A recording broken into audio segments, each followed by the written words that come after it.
Hi, I'm a queer Jamphy from the British Blacklist.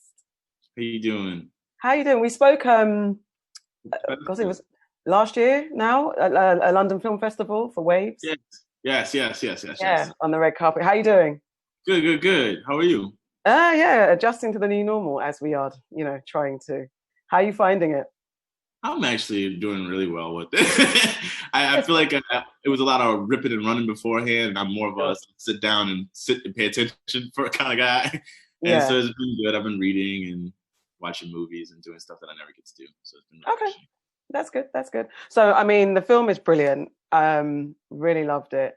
I loved your character. He's so it's just so natural and it seems effortless to play him. So how did you draw on building David Cliff, the character? I immediately related to this idea in which I share the sentiment with Tracee, except her mom is Diana Ross. Of course, but my parents are really great musicians, and I think I had this like this bar that was set, and there was always this like inner child that wanted to sing, that wanted to perform, that feeling David has, like, will I be enough though? Like, my dad's a great classically trained saxophonist. My mom's a brilliant dancer and jazz vocalist. Do I have that gift? So I'm gonna privately discover it on my own. I decided to go to acting instead of keep doing music, but this was like my little moment of bringing it back and making it go full circle.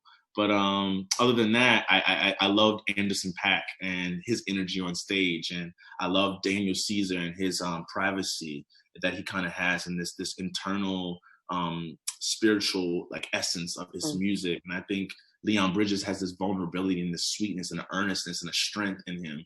And I kind of wanted to have all of these little components, but also throw it back to like, with Dark Child in the mix, I wanted to have like a little Chris Brown flavor, a little Neo. And I was like, I was gonna ask like who kind of inspirational artists, and obviously now you just listed them all. And I think you have a rock star quality about you. I think in seeing you in the flesh and meeting you in real life, you have that vibe. So it's like an interchangeable. I suppose there's an attitude that singers have and rock stars have. So it's in you already, and it comes out. So I guess you found this character easy to play, or what were the challenges in bringing him to life, if there were any? Because it seems so natural. Oh, thank you. Well, I think that was the part that I had the biggest struggle getting to, because I've always been quiet. I remember when I used to perform when I was a kid, I would always cry. Like if I had to play piano for anyone, I would play the song and tears would be coming down my eyes because I was so scared of like people watching me, which is like, how did I become an actor? But but make it make sense. But I get that though. I guess it's even though you're a performer, it's okay to have those inner kind of struggles, I guess. And it was overcoming that. Yeah, it was like coming on the other side of that and jumping off, knowing that risk can kind of create growth, and that was part of the experience I had to kind of go through with that character. And what was it like working with Tracee Ellis? Obviously, like she's beautiful. I remember seeing her first come into the table read. That was like my first time being on the Universal lot in a big studio movie, and like I was like, what's this like? And I had a cold and I felt really gross, and I was like, they're gonna fire me. But she came through and she had her afro and she had on her jumpsuit, and she just was so beautiful, and she just had such a sweet, like she was smiling at everyone, and I was like, that's a star. That's a woman who knows who she is. That's a woman who knows how to give. And I was like, a lot of people are so, we take, and it's all about us and ego and feeding ourselves. But she's like, I have filled myself up. What can I give back to you? And that was the beauty of like talking to her every day. It was just like, she was so patient and diligent and nurturing to me. And in a way that, I will say I haven't gotten all the time at, but I also don't get to work with a lot of African-American actresses of her stature.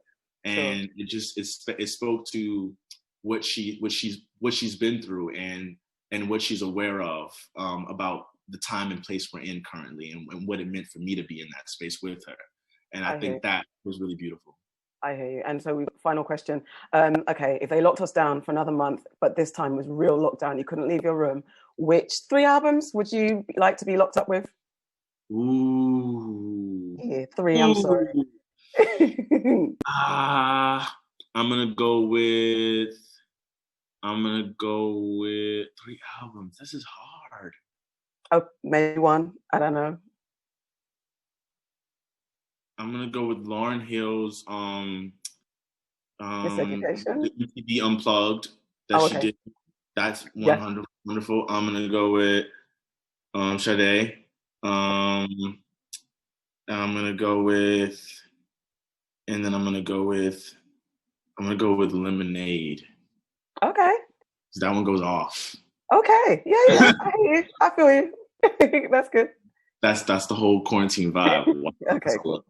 That's a lot to take in. That's a lot of self-healing and stuff. You'll